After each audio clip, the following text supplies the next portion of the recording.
তুমি যদি রাজশাহী বোর্ডের স্টুডেন্ট হয়ে থাকো, এই 25টা সিকিউ তোমার অবশ্যই দেখে যাওয়া উচিত।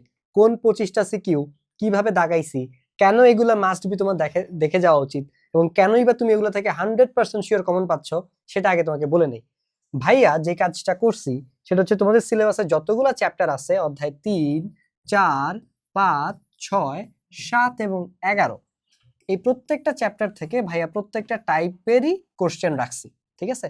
এবং কোশ্চেনগুলো কি টাইপের, ধরো এই প্রত্যেকটা টপিক থেকে প্রশ্ন যদি ঘুরায় আসে তাহলে কিভাবে আসতে পারে, প্রশ্ন যদি সোজাও আসে কিভাবে আসতে পারে, এবং প্রত্যেকটা টপিক কভার করা। এন্ড দ্যাট ইজ হোয়াই তোমার অবশ্যই এই 37টা সিকিউ যে পিডিএফটা আছে সেটা পরীক্ষায় হলে যাওয়ার আগে একবার হইলেও দেখে যাওয়া উচিত, যে তুমি আসলে এগুলো পারবা কিনা, বা একবার হইলেও সলভ করে যাওয়া উচিত। তো এই 37টা সিকিউ কিভাবে পাবা সেটা আগে ভাই একটু তোমাকে, বা এই পিডিএফটা, যে পিডিএফটা আজকের ক্লাসে ভাই দেখাবো সেটা কিভাবে পেয়ে যাবা সেটা ভাই আগে বলে নেই। সেটা হচ্ছে তোমরা জানো অলরেডি আমরা কেমিস্ট্রি কোর্সটা কমপ্লিটলি ফ্রিতে দিয়ে দিছি তোমাদের জন্য। তো এইটা তোমরা যদি ফ্রিতে পেতে চাও, তোমরা হচ্ছে গিয়ে আমাদের ওয়েবসাইটে কিংবা প্লে স্টোর থেকে আমাদের অ্যাপ নামে নিতে পারো, সায়েন্স বেকারি নামে সার্চ করলেই হবে। সেখান থেকে তোমরা হচ্ছে গিয়ে আমাদের এই কোর্সটা ফ্রিতে এনরোল করতে পারবা। সেখানে এসকিউ সাজেশনস এর পিডিএফটাও দেওয়া আছে, ক্লাসও আছে। আবার এই যে প্রত্যেকটা চ্যাপ্টারে দেখো একদম বোর্ড প্রশ্ন সমাধান সহ, কনসেপ্ট ক্লিয়ার করা সহ ক্লাস দেওয়া আছে। এবং এই জায়গাটাতে হচ্ছে গিয়ে তোমাদের এই যে 37টা সিকিউর পিডিএফটা সেটাও দেওয়া আছে। সো বেসিক্যালি আমরা এই পিডিএফটা থেকেই তোমাদেরকে 25টা প্রশ্ন দেখা দেওয়ার চেষ্টা করব, যে কোনগুলো তোমরা অবশ্যই অবশ্যই দেখে যাবা। Let's go boys. সো এই যে দেখো, এইখানে আমি যদি অধ্যায় 3-এ আসি, অধ্যায় 3 থেকে মোটামুটি দুইটা টপিক খুবই ফেমাস। দুইটা টপিক বলতে ওভারঅল 4টা টপিকের মতো আসে, বাট আমরা আসলে কোর টপিক দুইটা, একটা হচ্ছে পরমাণুর মডেল আর একটা হচ্ছে ইলেকট্রন বিন্যাস। সো এই যে পরমাণু মডেল, এই পরমাণু মডেল থেকে আসলে কৌণিক ভরবেগ তোমরা জানো বোরের ওইটা থেকে আমরা এটা পাই। সো ওই জায়গা থেকে আসলে এটা একটা টপিকেরই কোশ্চেন। সো এই পরমাণু মডেল থেকে আসছে। দেন আরেকটা হচ্ছে তোমার আপেক্ষিক পারমাণবিক ভর, আর হচ্ছে তোমার এই যে ইলেকট্রন বিন্যাস। সো ইলেকট্রন বিন্যাসের শক্তিক্রম জানতে চাইছে। সো এই যে 6টা প্রশ্ন ভাই দাগায় দিছি, এগুলো তোমরা অবশ্যই করবা, এখান থেকে 5টা করে যাবা। হ্যাঁ, এই যে রাজশাহী বোর্ড তোমাদের বোর্ডের কোশ্চেন 2023-এর এইটা, চট্টগ্রাম বোর্ড 2023-এর এইটা, ঢাকা বোর্ড 2022-এর এইটা, দেন চট্টগ্রাম বোর্ড 2022-এর এইটা, আর হচ্ছে ময়মনসিংহ বোর্ড 2021-এর এইটা। সো এই 5টা প্রশ্ন তোমরা অধ্যায় 3 থেকে অবশ্যই করে যাবা। এবার আসো অধ্যায় 4 থেকে, ঠিক আছে? অধ্যায় 4 থেকে এই যে ঢাকা বোর্ড 23, তারপর হচ্ছে Rajshahi board 23, Jessore board 23, Jessore board 22 এবং কুমিল্লা বোর্ড 22, এখানেও 5টা প্রশ্ন। এই যে তোমাদের টোটাল 10টা সিকিউ হয়ে গেল। তারপর আসো রাসায়নিক বন্ধন। এই চ্যাপ্টার থেকে মোটামুটি প্রশ্নগুলো আমরা জানি, কি বলতো, বন্ধন আয়নিক না সমযোজী সেটা দেখাইতে হবে ছবি সহ, আর আয়নিক যৌগ আর সমযোজী যৌগের বৈশিষ্ট্যগুলো আসে। এগুলোই মেইন টপিক, মেইন টপিক এইটাই। 80% প্রশ্ন এটা থেকেই আসে। বাকি যে 20% সেটা আসে যোজনী থেকে, এবং সেইটা আসে আমার ওই অষ্টকের ব্যতিক্রম থেকে। সো তুমি যদি এই টপিকের অ্যাটলিস্ট আয়নিক মানে বন্ধন এবং যৌগের বৈশিষ্ট্যগুলো জানো, তুমি আরামসে অ্যান্সার করতে পারবা। এখন বৈশিষ্ট্য থেকে কি প্রশ্ন আসে, কোনটা পানিতে দ্রবীভূত হবে, কোনটা গলনাঙ্ক বেশি, কোনটা হচ্ছে গিয়ে আমার তড়িৎ পরিবহন করে, কেন করে, কিভাবে করে, এগুলা। সো আমরা যদি এখান থেকে তোমাকে দেখাই, দেখো এই যে ডায়াগ্রাম, এবং একই ধরনের যৌগ কিন্তু কোনটা পানিতে দ্রবণীয় হবে। সো চট্টগ্রাম বোর্ড 2023-এর এই প্রশ্নটা করে যাবা।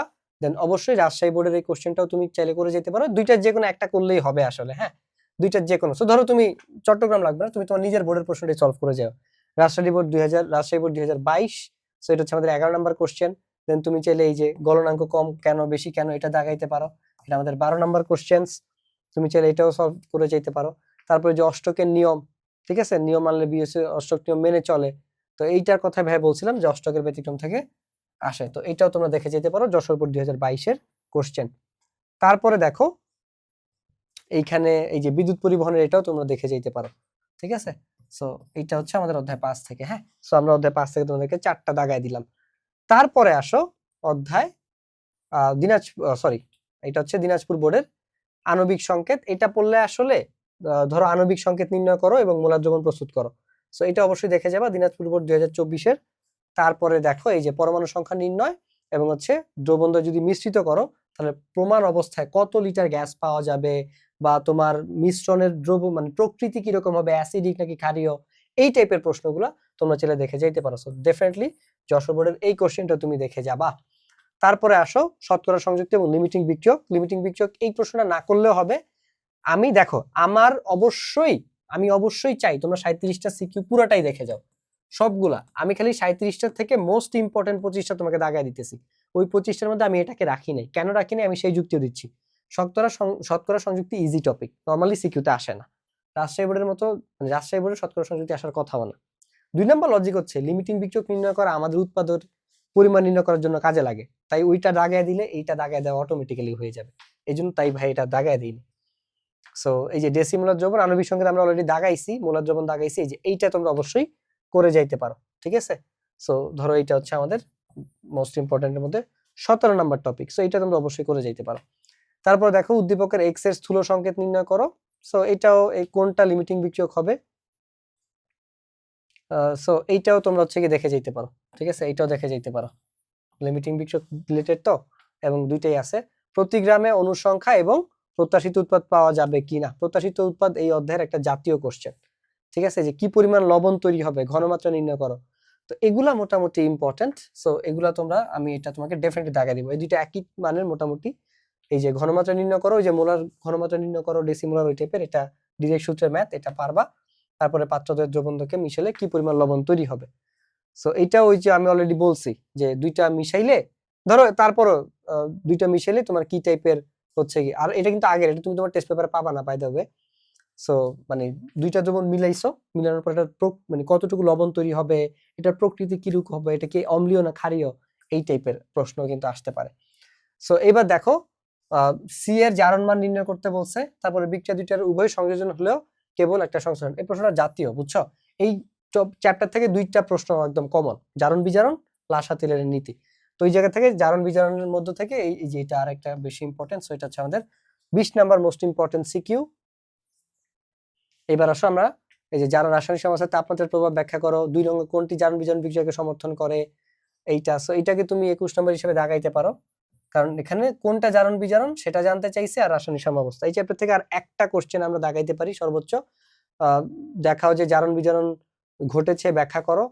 আজ এই যে আদর্শ প্রশ্ন, একদম আদর্শ প্রশ্ন, ঠিক আছে, একদম আদর্শ প্রশ্ন।